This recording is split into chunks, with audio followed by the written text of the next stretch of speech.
Today, I am not here to entertain, I'm not here to impress, I am here to confront. I am here to speak the truth, no matter how uncomfortable, no matter how unwelcome. Esteemed leaders of the African Union, distinguished delegates, brothers and sisters of this beloved continent, there comes a moment in the history of a people when silence is no longer strength, when diplomacy becomes betrayal, and when handshakes in the dark are the chains that keep a nation down. That moment is now late. Today I speak on behalf of the millions of Africans, whose names will never appear in these glossy reports, but who pay the price for every lie written in them. I speak for the children with bloated stomachs and empty classrooms. I speak for the mothers giving birth on cold hospital floors. I speak for the farmers who watch foreign companies fence off the very land our ancestors died to defend. I speak for the youth angry awake and asking how long. You see, the world is changing. Empires are trembling. Colonial masks are falling. But what remains, what still cripples Africa, is not just external exploitation. It is internal betrayal. And this is the cancer we have come here to treat today. Let me say it plainly, we cannot continue to call ourselves free while we remain mentally colonized and economically shackled. We cannot keep sitting in summits funded by those who profit from our division, and then act surprised when we are handed scripts instead of sovereignty. We cannot solve African problems with European solutions. We cannot beg for liberation while still drinking from the very chalice that poisoned our fathers. I did not come to ask for permission. I came to deliver a verdict. Africa will no longer apologize for saying no. No to false partnerships. No to exploitative debt traps. No to endless interference disguised as aid. No to puppet leadership installed to maintain foreign interests.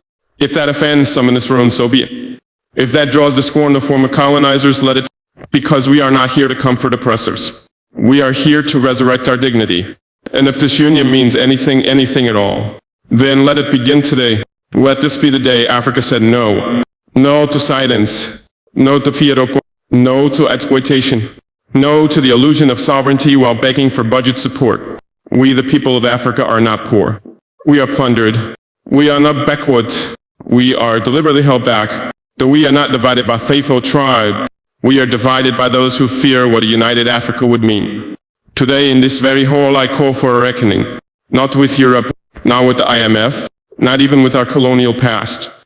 I call for a reckoning with ourselves as African leaders, because no enemy outside can defeat us unless we are first defeated within. I speak to you not as a president, but as a son of the soil, a man who has seen what bullets do to children, what sanctions do to medicine, what foreign policies do to freedom. And I say this with a heart that burns. If we do not change course, the next generation will bury us not with honor, but with shame. So today, let this not be another summit of smiles and speeches. Let this be the line in the sand. Let this be the start of a new African century. Let this be the moment the world hears one voice rising from this continent saying, enough, the chains are off. The truth is loud, and Africa finally is awake. No more puppets, no more chains. Brothers and sisters, let me begin with a truth so sharp it cuts deeper than any sword. Africa has never lacked leaders, only lions. We have presidents, we have ministers, we have parliaments and constitutions. But for too long, many of them have been dressed in fine suits, sewn by foreign hands. They walk proudly through golden halls while their people sleep on dust floors. They toast with champagne at donor conferences while their farmers drink from polluted rivers. And why? Because too many of our leaders do not serve their people. They serve their paymasters. This is not leadership, this is puppetry. And today we cut the strings. Let me speak plainly. There are men in this room, perhaps at this very table, who are still reporting back to Paris, to Washington, to London before they report to their own people. There are leaders who fly abroad to sign deals their citizens will pay for with blood, sweat, and generations of debt. There are presidents who come into power through elections funded not by the people, but by foreign embassies and shadowy development partners. They hand over our resources, gold, oil, land, in exchange for temporary power, personal wealth, and photo ops. These are the men who wear the mask of freedom, while bowing to the same masters our ancestors died to escape. Enough. We are not free if we are governed by remote control. We are not sovereign if our budgets are drafted by foreign consultants. We are not independent if we must beg for the right to feed our children with our own grain, to mine our own minerals, to use our own currency. What is this if not the refined version of slavery? Once they chained our ancestors, now they chain our economies. Once they whipped our backs, Now they whip our governments into submission with interest rates, sanctions, and conditions. So I ask you, what has really changed? Is a puppet less dangerous because it wears a national flag? Is a slave less bound because the chains are invisible?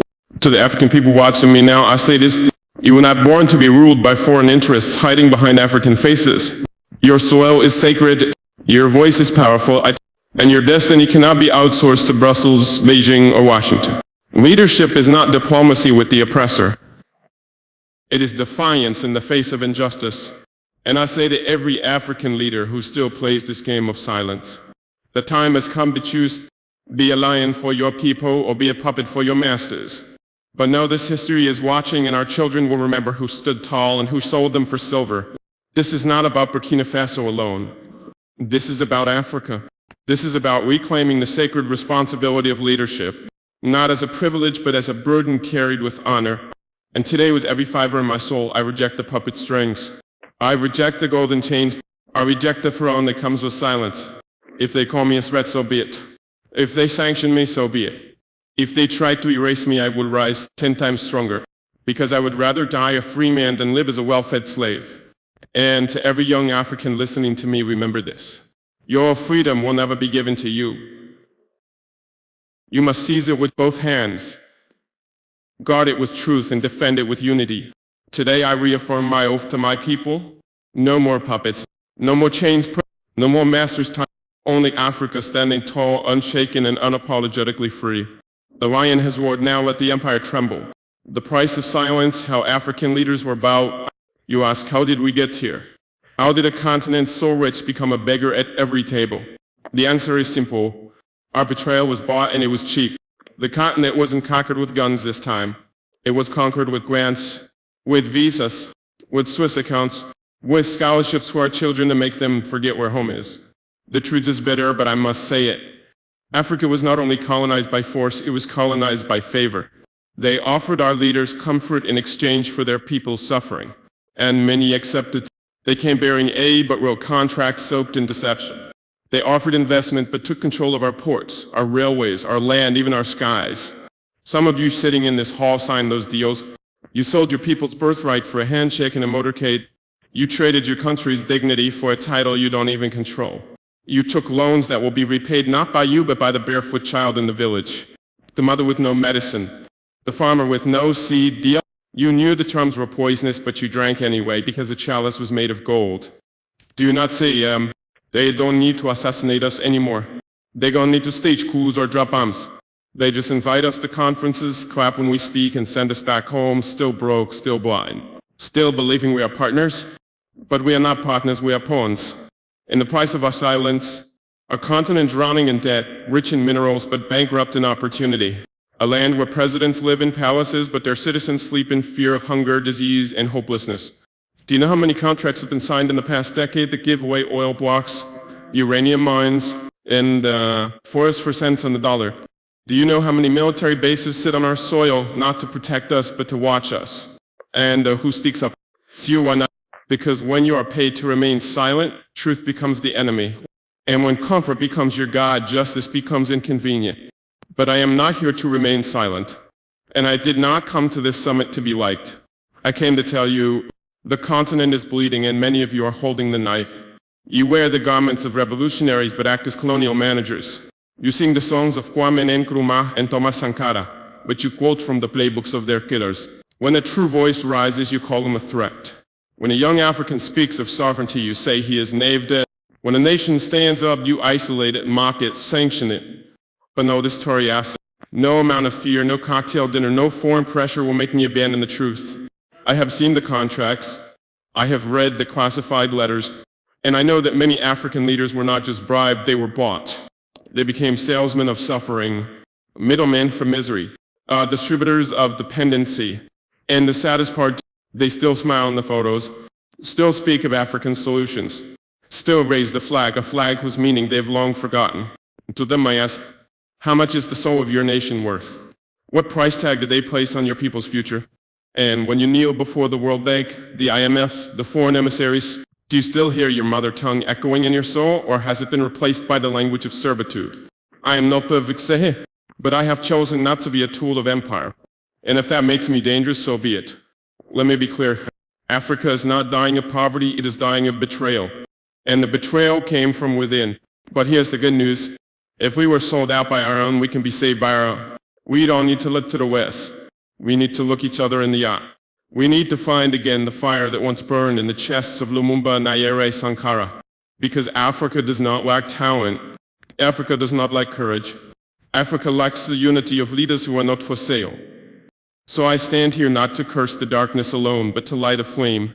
And I say to every youth, every elder, every citizen who feels forgotten, the silence is ending, the betrayal is exposed, the reckoning has begun. Because if Africa must rise, it must first rid itself of the rot in its own house. No more puppets, no more excuses, no more silence bought with blood. This day, this moment, will be remembered not because it was comfortable, but because it was necessary. Let the record show. This was the day Africa said no, not whispered it, not murmured it behind closed doors. We said it from the mountaintop with fire in our chests and truth on our tongues. No to being permanent clients of foreign banks. No to being test markets for policies that wouldn't survive one day in Europe. No to being praised in speeches but punished in trade.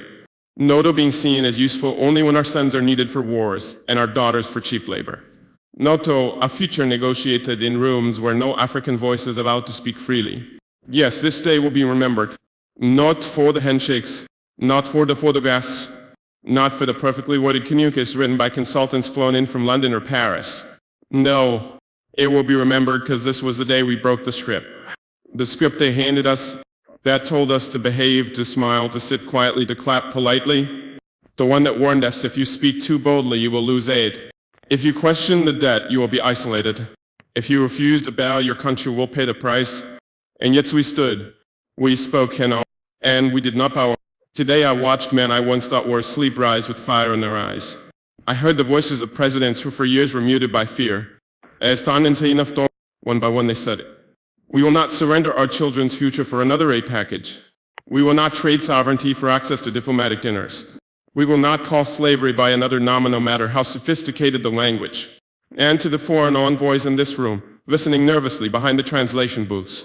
Let me be clear, this is not hatred, this is not hostility. This is history correcting itself.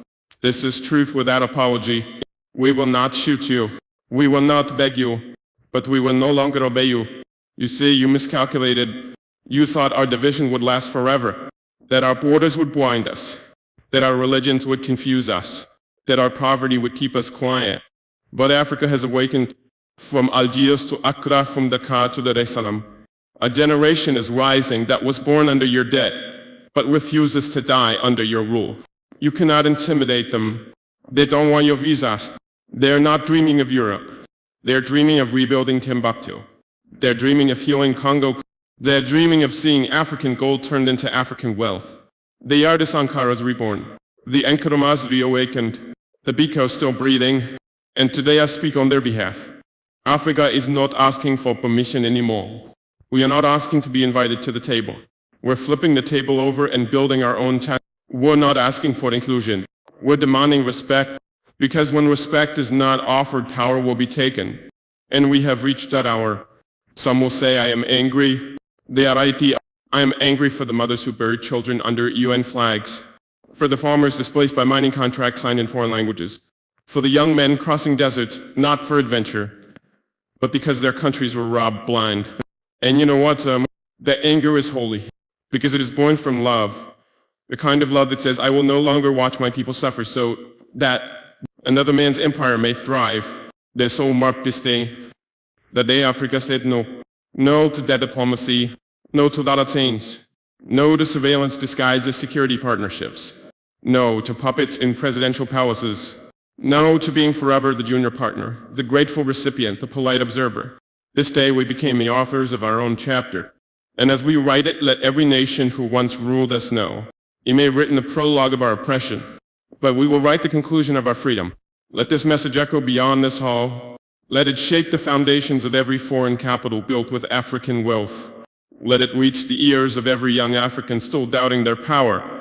The world will remember this summit not because we were loud talk, but because we were finally heard. And from this day forward, may every summit feel the weight of African conscience. Unapologetic, unbought, and unstoppable. The Africa we will build, vision beyond resistance. My brothers and sisters, now that we've said no to the old world, let me tell you what we say yes to. Because resistance without vision is a scream into the void. But resistance with vision, that is a revolution. And Africa is not just resisting, Africa is rebuilding. We will build a continent where sovereignty is sacred. We will build a continent where no president kneels before the World Bank like a beggar at a feast, where budgets are written in Bamako and not Brussels, where currencies do not carry the face of a foreign oppressor, but the spirit of our ancestors. We will end the era where African parliaments wait for approval from foreign donors before feeding their people. No more governments that ask what will France think before they ask what does my village need. Sovereignty is not arrogance. Sovereignty is dignity. And we will teach our children that the flag they salute belongs to them and not to the companies mining our lands or tax, the embassies monitoring our every move. We will build an economy that feeds us first. Let the next generation remember, we stopped exporting raw hope and importing processed poverty. We will build industries, not just mines. Factories not as a sports. Agriculture that grows food for our people, not profits for someone's offshore. We are tired of seeing cocoa shipped to Europe and returning to us as chocolate we cannot afford. Tired of seeing coltan leave Congo powering smartphones while children there have no electricity. We will feed Africa first. We will clothe Africa first. We will power Africa first. And yes, we will trade with the world, but as equals, not as eternal suppliers of cheap labor and cheaper lives. We will build a youth that leads, not leaves. I speak now to the young African watching from a crowded cyber cafe or a dimly lit classroom. You are not the future, you are the present. We will not wait for permission to invest in your dreams. We will redirect our resources from luxury for the future opportunity for the many. Every school we build is an act of revolution. Every startup we fund is a bullet against economic colonization. Every passport we make powerful is a declaration that Africa matters. We will teach our youth not just to pass exams, but to ask what problems can I solve for my people. Not how can I escape to Europe, but how can I build something here worth staying for? The brain drain ends today. Because our best minds belong home, we will build unity stronger than borders.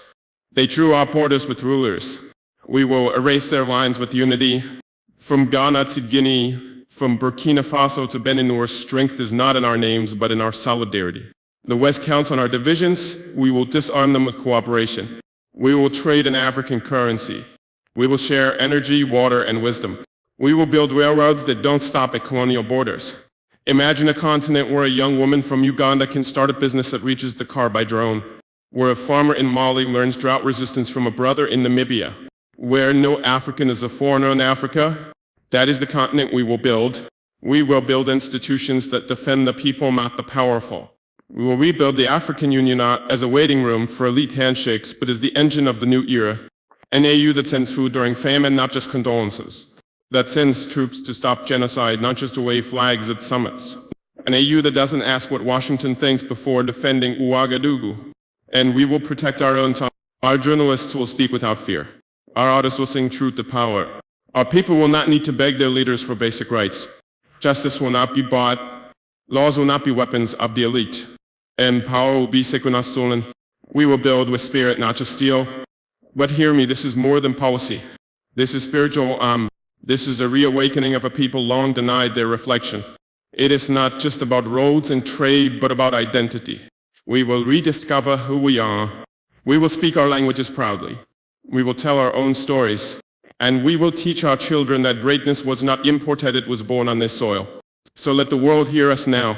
We are not asking to be saved. We are not asking for permission. We are building a nation of nations, a union of dignity, self-determination, and divine destiny.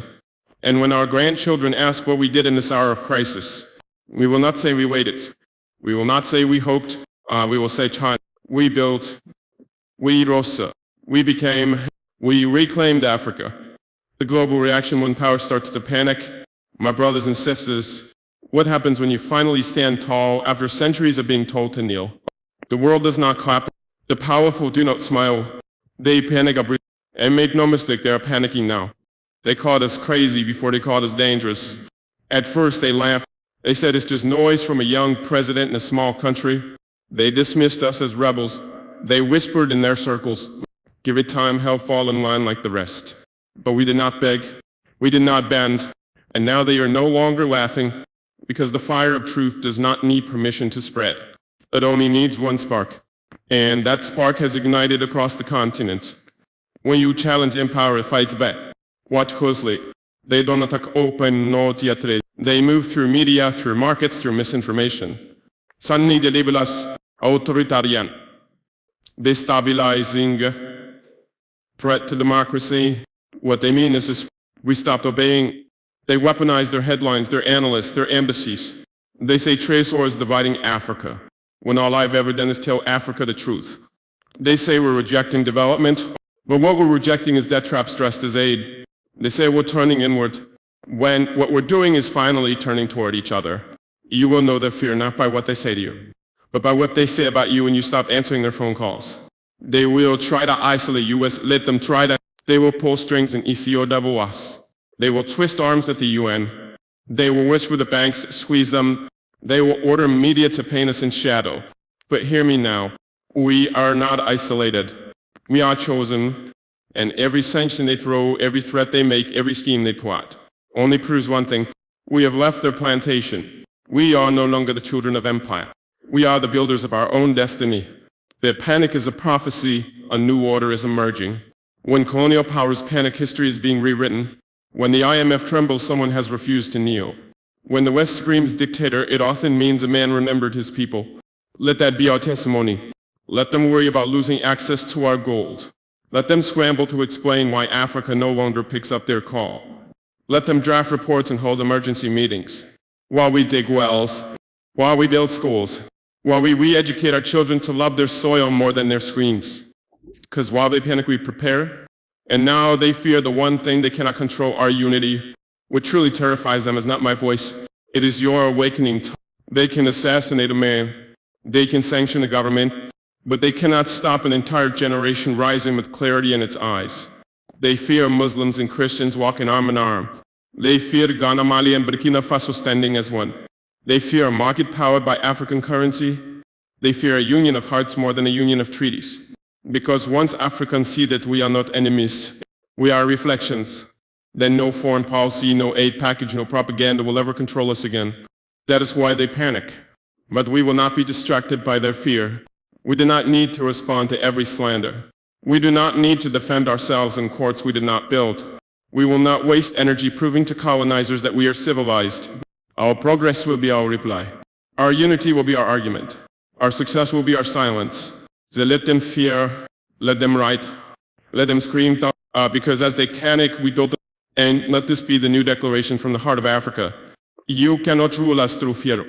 You cannot divide us with lies. You cannot buy what is already redeemed by the blood and sweat of our ancestors. This is the sound of power shifting. So I say to them, yes, panic, because we are no longer yours. We are no longer asleep. We are no longer fossil. The chains have shattered. The silence has ended.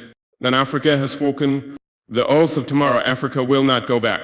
My beloved people of Africa, my fellow revolutionaries, my voice today is not only a call to action. It is a sacred oath, an oath to tomorrow, because after what we have witnessed, after the massive fallen, after the betrayal of old allies and the awakening of true friends, we cannot go back. We swear this to our ancestors, to those who were kidnapped from our shores in chains, to those who toiled under the burning sun of sugar fields and cotton plantations, to the kings who were assassinated, the queens who were erased, to the visionaries who were branded mad or silenced by bullets. We say this with sacred resolve. You did not suffer in vain. You did not fall into the dust for nothing. We will not let the freedom you dreamed of be auctioned off in boardrooms. We are no longer asking. We are no longer negotiating our dignity. We are reclaiming what was always ours. Africa, we swear, we will not go back. No more apologies for our boldness. We will not apologize for standing tall. We will not bow because our voice makes the West uncomfortable. We will not tone down our truths to make colonizers feel safe. Let them choke on their narratives. Let them squirm under the weight of their history. Let them deal with the reality that the children of Africa are now men and women with fire in their bones. We will speak, we will lead us, we will govern ourselves in our own languages, in our own way, with our own dreams. Our children will never inherit fear again. For too long, African children inherited trauma, not triumph. We were taught to admire foreign flags more than our own. We grew up thinking real success was leaving the continent. No more science. Our schools will no longer teach colonial heroes and call it history. Our media will no longer idolize billionaires who plundered our soil. Our children will grow up knowing you are not the future of someone else's empire. You are the foundation of your own. We make this oath to our sons and daughters. You will never again be second class in your own homeland. You will walk the soil of Africa and know it is sacred, powerful, and yours. The new Africa will not be built with old chains. To our leaders across the continent, you cannot sit at the table of justice with hands still tied by IMF loans. You cannot demand respect from Europe while begging for aid that poisons your people. You cannot wear the cloth of revolution while your bank accounts are stitched by foreign puppeteers. It ends now, Taha. No more neo-colonial partnerships dressed as progress. No more secret deals written in European languages behind closed doors. Africa will not be built in the shadows of colonial capitals. We will rise in daylight, with clean hands, clean hearts, and unbreakable will. To the youth, the torch is now yours. Young people of Africa, you're not too young to lead. You are not too weak to build. You are not too scattered to unify. You are the answer our ancestors prayed for. You are the storm that the empires cannot predict. You are the generation that will not sell out, burn out, or stay silent. You don't need permission, you need purpose. And that purpose is this: to become the living proof that Africa's glory is not a myth, it is a movement. To become the generation that ends begging and starts building. To write the new scripture of this continent not in books but in bridges, farms, satellites, and sovereign laws. Take the torch, hold it high, and never let it die again. The oath we swear together. So today, in the summit of awakening, in this hour of reckoning, let every African heart rise and declare, we are not what they called us. We are not the helpless, the hopeless, the divided. We are the descendants of greatness. And we are going forward, not backward. Let it echo from the Sahel to the Cape, from the Horn to the Atlantic, from the villages to the skylines. This is our oath. No more puppets, no more chains, no more silence, no more saying. We will write our own history, and it will be glorious. Africa, this is our oath of tomorrow. And we will not go back. Not now, not ever. Let the world remember this day. Brothers, sisters, leaders of Africa, let the world remember this day. Not as another summit, not as another speech, but as the day Africa stood up and stayed standing. Let the world remember it was here, in this moment, in this gathering, that the sons and daughters of Africa looked oppression in the face and said, your time is over, your lies have expired, your grip has broken. We did not gather to beg pardon, we gathered to build, we did not assemble for applause. We assembled for action.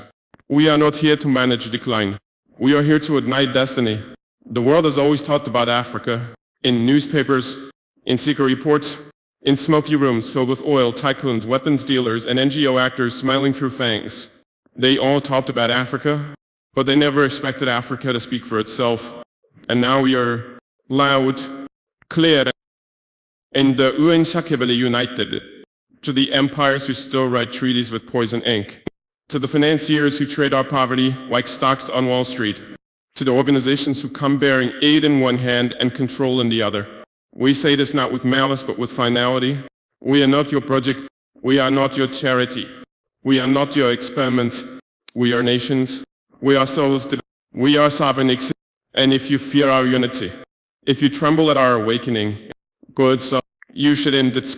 Because we are not building this Africa with your permission. We are building it with purpose, from our own soil, with our own hands, and under our own sky. To every African child watching this from a dusty classroom, know that your dreams are valid. To every farmer who wakes before the sun just to eat once a day, know that your labor is sacred. To every youth who has been told you must flee your continent to matter, know that the greatest revolution is when you plant your future here. Africa is not running anymore. Africa is not waiting anymore. Africa is rising and it will not be stopped. So let it be written, let it be echoed in every corner of the globe. On this day, the lion did not roar, the lion awakened. He pauses, voice low but heavy with meaning. And from this moment forward, let no African bow to fear. Let no leader betray our people for silver. Let no faith divide us again. This is our Africa. One blood, one voice of pride, one oath staff. One future. Let them hear us in every capital. Let them know the day Africa said no was the day we finally said yes to ourselves. We will not go back. We will not be broken. We will be free because we have chosen to be. He raises his fist one final time. Long live Africa. Long live its children. Long live the freedom we shall never again surrender. The time is now. The power is ours. And history is watching. Let the world remember this day.